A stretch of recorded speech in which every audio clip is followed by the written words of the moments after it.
जय हिंद। स्वागत है आपका हमारे इस प्लेटफॉर्म के ऊपर। और आज हम बात करने वाले हैं किसान विद्रोह के बारे में। पिछली क्लास में हमने जहां तक पढ़ लिया था उसके आगे की क्लास आज शुरू होने वाली है, जिसके अंदर आज हम पढ़ने वाले हैं किसान विद्रोह। आज की क्लास हमारी बहुत इंपॉर्टेंट है। इंपॉर्टेंट क्यों है? क्योंकि एग्जाम के पॉइंट ऑफ व्यू से ये सबसे ज्यादा सवाल पूछना जाने वाला हिस्सा है किसान विद्रोह। जहां अगर मैं बात करूंगा तो 1800 समथिंग से लेकर के और पूरे महात्मा गांधी जब तक आए वहां तक इसकी जो है वो शुरुआत से लेकर अंतिम तक का कार्यकाल रहा है। इसका मतलब है कि ये हमारे लिए बहुत इंपॉर्टेंट है, चाहे वो अभी की बात करें या महात्मा गांधी आए तब से लेकर के, तो ये सवाल इंपॉर्टेंट हो जाते हैं।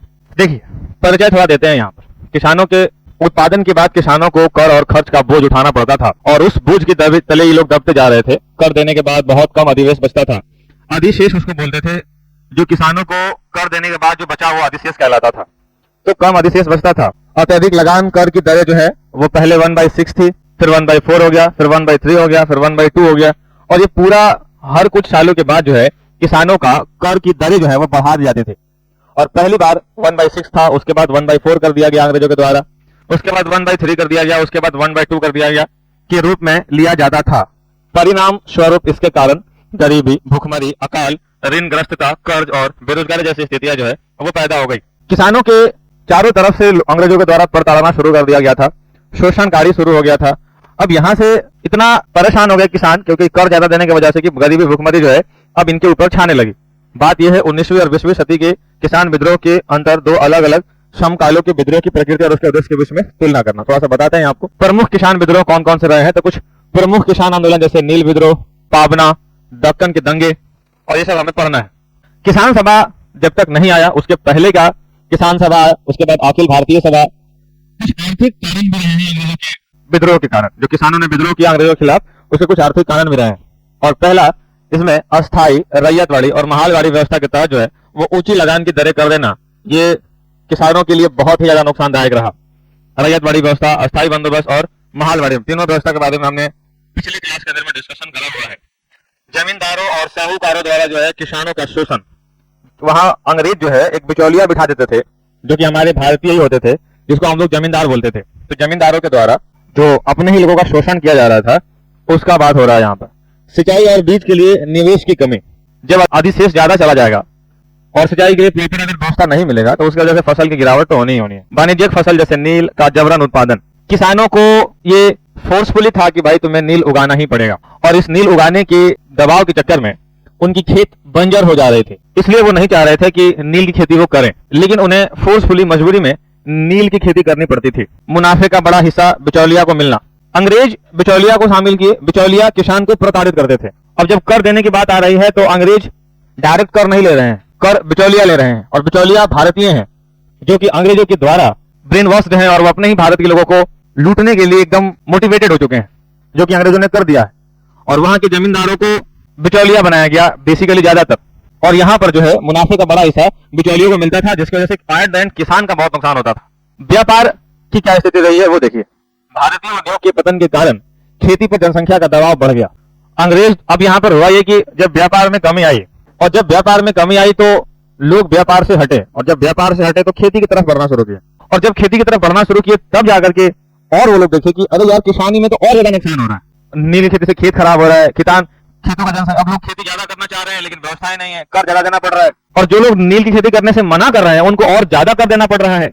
अब जब मना करने वाले और ज्यादा कर देना पड़ रहा है तो फिर वो मना भी नहीं कर पा रहे हैं, और अगर खेती कर रहे हैं तो जमीन खराब हो रहा है, बंजर हो रहा है। ऐसा समय आ गया कि किसानों के पास कोई विकल्प नहीं बचा। फाइनली प्रशासनिक कुछ कारण रहे हैं। प्रशासनिक कारण क्या रहे हैं? एडमिनिस्ट्रेटिव कॉज, अंग्रेज द्वारा स्थापित पुलिस, सैन्य और सिविल सेवा के माध्यम से किसानों का शोषण होता था। भेदभाव थे वहां पर। अंग्रेजों ने 2-3 माइंडसेट बना दिया था।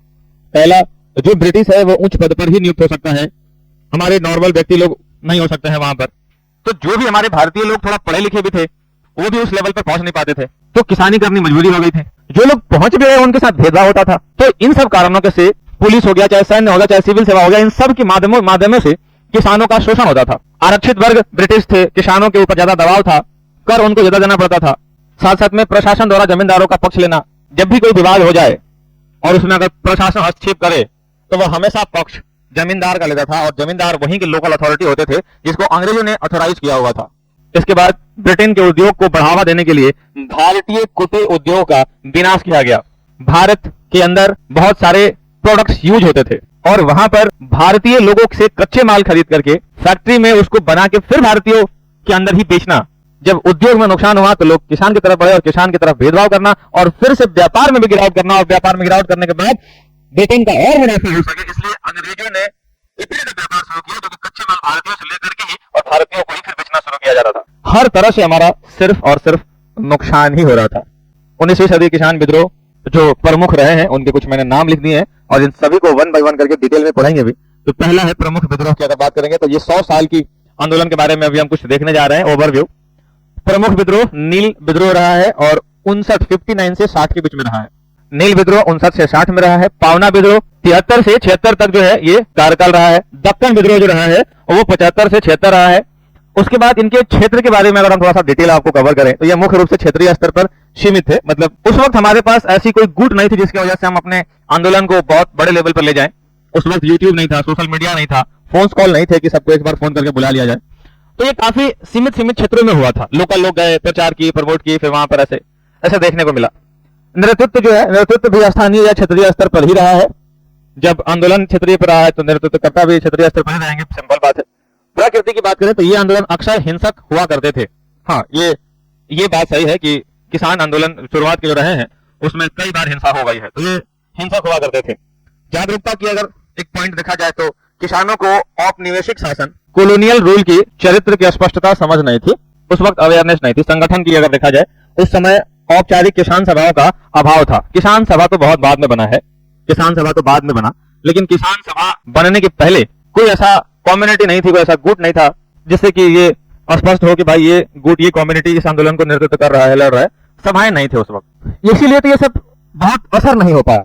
इसके बाद 20वीं सदी किसान विद्रोह 1901 से लेकर के और 1947 की बात अगर करूंगा मैं तो प्रमुख आंदोलन जिसके बारे में आप कई बार पढ़े होंगे, चंपारण सत्याग्रह। और चंपारण सत्याग्रह की बात करेंगे तो 1917 में चंपारण सत्याग्रह बिहार के अंदर में हुआ और महात्मा गांधी यहां पर शामिल थे पहली बार आंदोलन के अंदर में।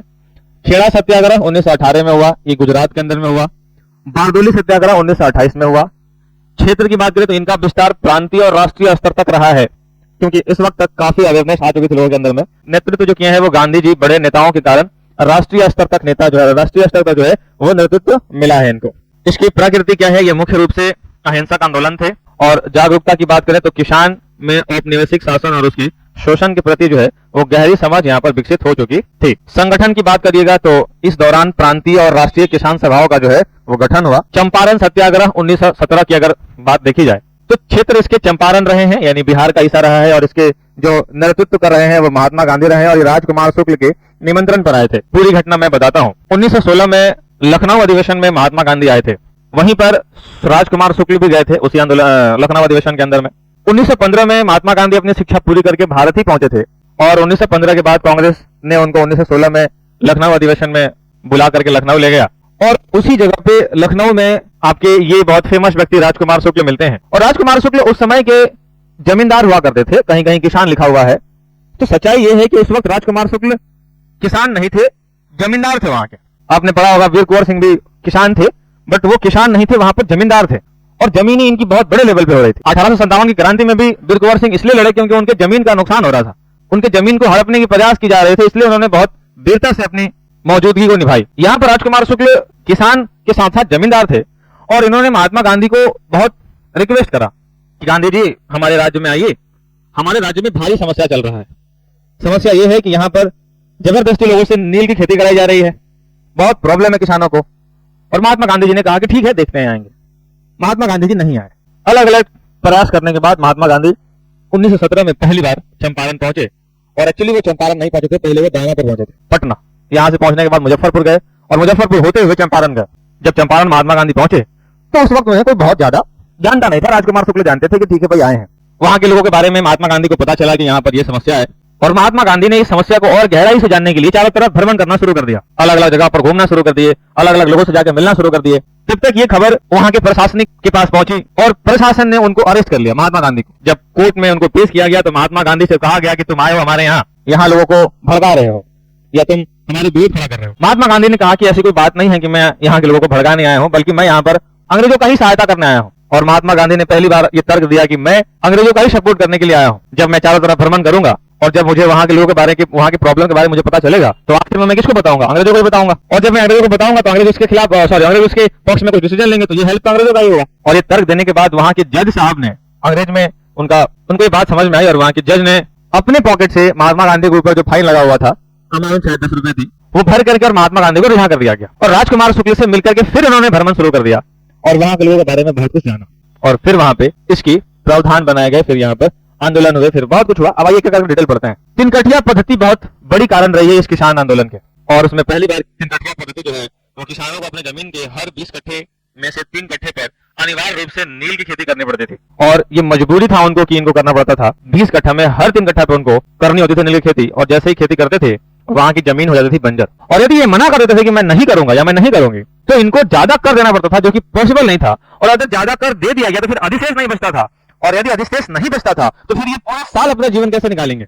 इन सब मजबूरियों के कारण ये कुछ बोल नहीं पाते थे और बंजर जमीन होने के कारण ये किसान जो है वो खेती कर नहीं पा रहे थे। दोनों की तरफ से उलझन पैदा हो गई थी। समस्याएं थी कि नील की फसल बहुत कठिन काम था और इससे जमीन जो है वो बंजर हो जाती थी। अगर किसान नील नहीं उगाना चाहते थे तो उसको भारी जुर्माना या टैक्स देना पड़ता था। कुछ मुख्य इंपॉर्टेंट पॉइंट है। राजकुमार शुक्ल, इन्होंने ही गांधी जी को बिहार आने के लिए प्रेरित किया और यात्रा मार्ग जो है वो गांधी जी 10 अप्रैल 1917 को पटना पहुंचे, फिर मुजफ्फरपुर और फिर चंपारण गए।